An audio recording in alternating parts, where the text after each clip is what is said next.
So, what's up sa inyo mga Papi Brad? Yon, inasamlaikum sa inyo lahat.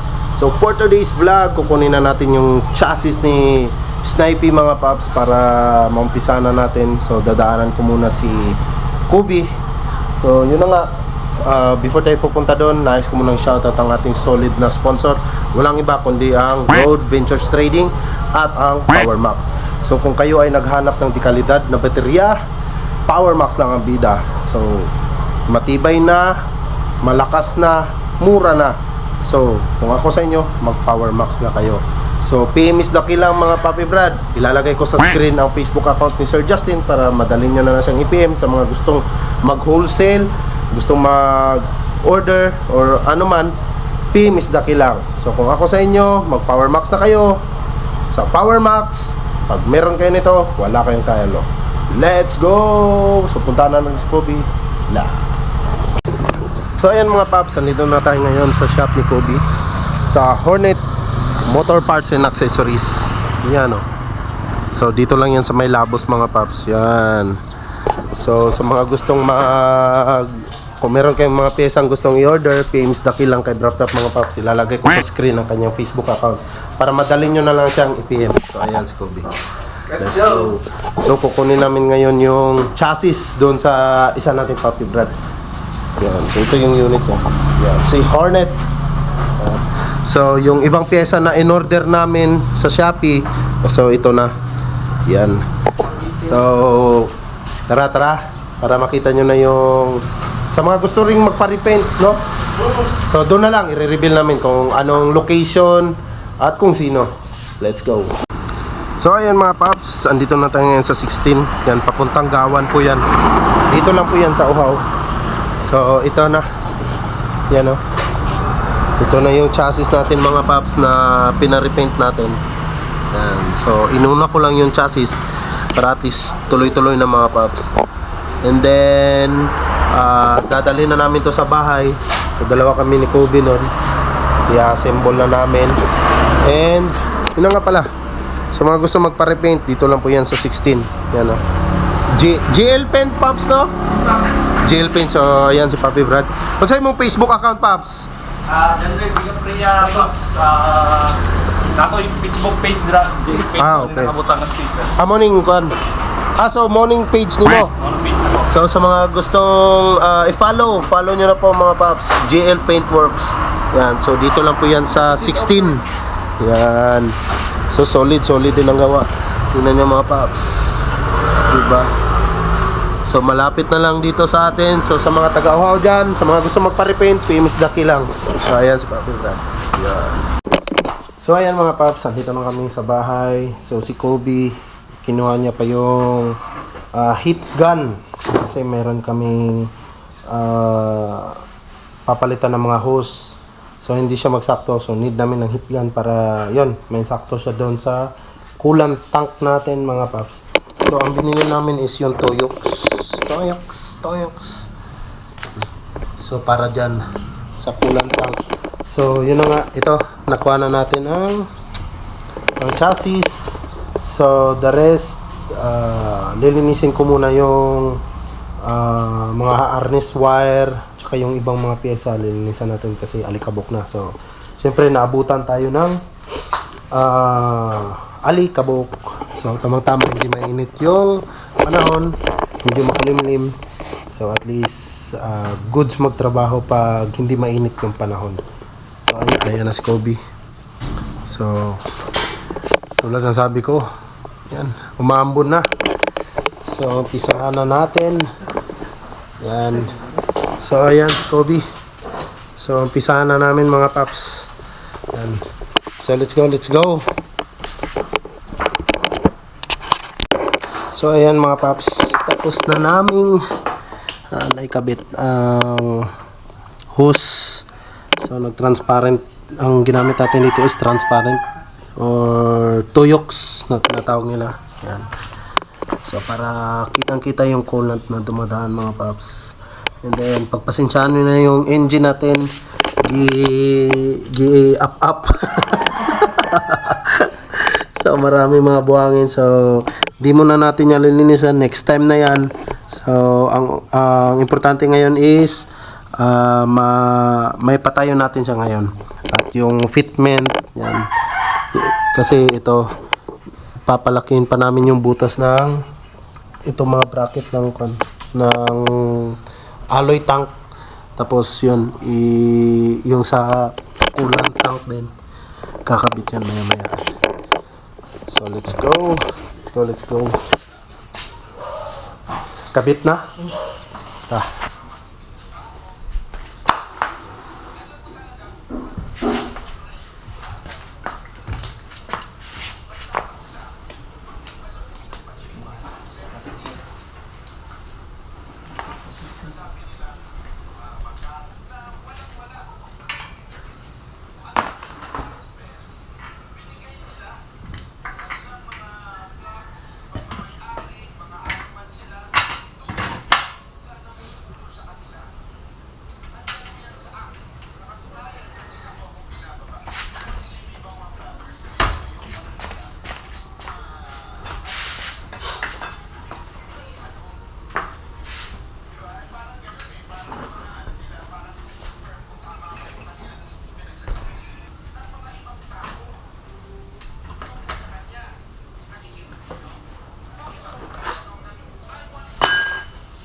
So ayan mga paps. So napaitayo na rin. And nililinis na lang. So marami pa tayong kulang. So maya pag tumigil na yung ulan, so kukuha tayo ng bolt kay Brap para dito sa coolant tank natin. Yan. So bali 2, 4, 6, 8. So bali 8, 10, 12. Mga 12 jud kabuk paps. 12 pieces na bolts para dito sa ating yan, sa shock, up and down na yan. Tapos dito sa coolant, sa gas tank, 12, ay 16, ay 14.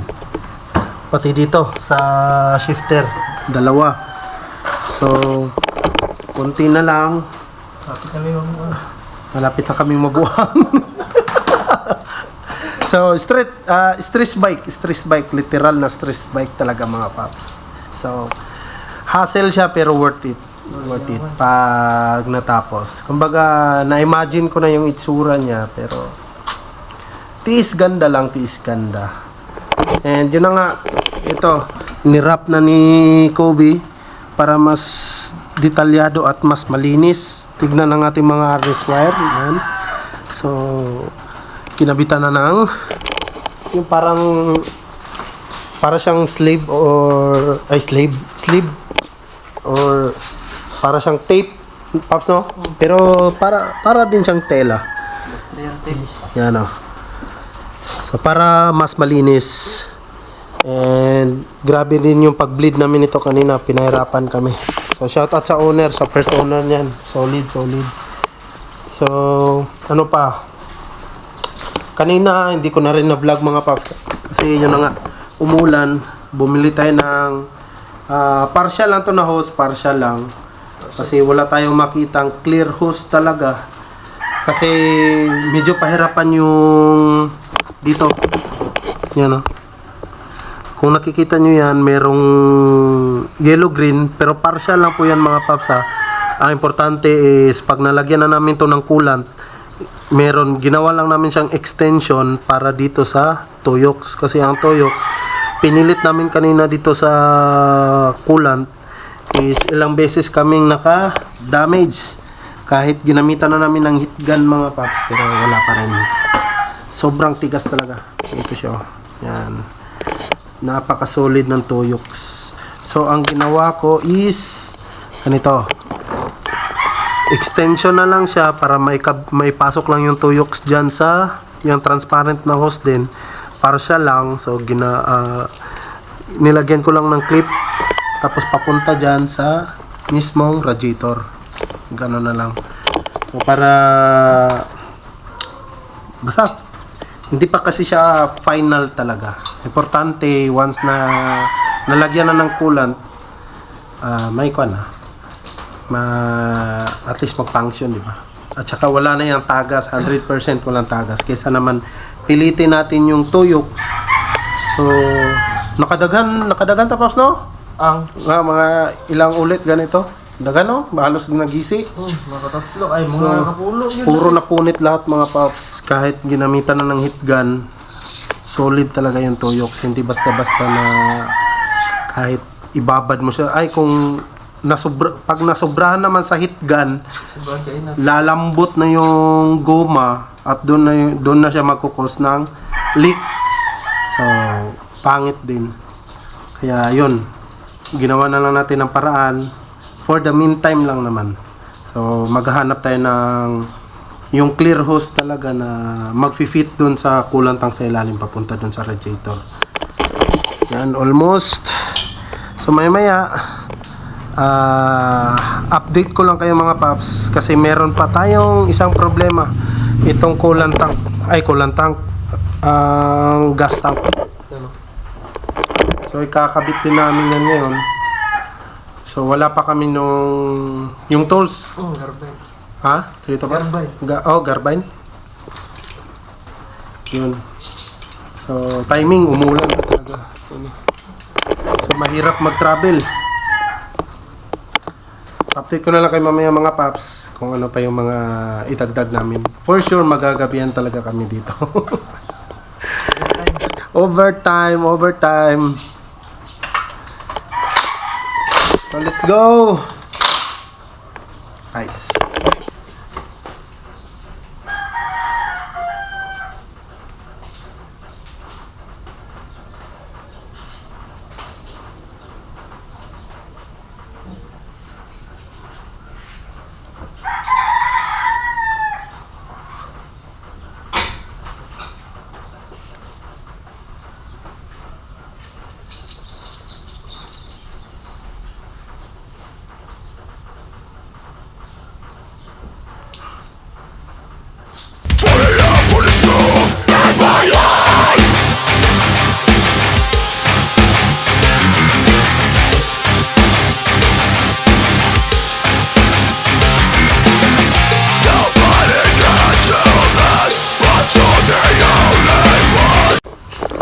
So, ayan mga paps, nagabihan na nga tayo. So, tingnan nyo. Yan. So, nabutan na kami ng gabi ni Brap. So, continue natin to bukas mga paps. Kasi yun na nga, marami kaming mga binago, may dinagdag, may pinalitan. So, bukas, ipapakita ko na lang sa inyo. Kumbaga, di nyo pa siya ma-appreciate ngayon kasi unang-una gabi na. Then, siyempre nakakapagod din pag magtrabaho ka na walang kain. So, today, siyempre, Ramadan ngayon. Bawal tayong kumain sa umaga, pero itong oras na to, pwede na. Pero maya na lang. So, ayan mga paps, oh. So, di nyo makita ngayon. Continue natin bukas. So, papakita namin saglit sa inyo mga paps. Yan, oh. Yan. So, yan. May kabit na. Hindi pa 100% lahat. Nasa 70% pa lang tayo mga paps. And then, binutasan namin to. Yan. Yan. So, nakakabit na. Pero partial lang po yan mga paps ha. Ang importante is may kabit lang namin siya. So, nilakihan namin yung butas dito sa bracket. Kasi, para ma-straight lang doon sa bracket sa ilalim. Diyan o. So, pero goods na yan. Actually, pag may cover na to mga paps, di na kitain tong washer. Pero papalitan ko pa yan. Magpapalit pa tayo ng bolt. May bolt man na lapad paps, no? Kanang payong-payong. Yan ay Garbine Oo. or CNC? CNC. Marag naman, di ba? Concave. No? Concave. So, magkuha na tatos, no? So, papalitan din namin to mga paps. Yan. So, don't worry. Official. Kuhan pa lang yan. Partial pa lang yan. Partial. Di pa yan official. Kaya partial ba dyan? Actually, partial ba Garbine? GR5. Unburn lang. Unburn. Pero partial pa lang. Soon is, yun na nga,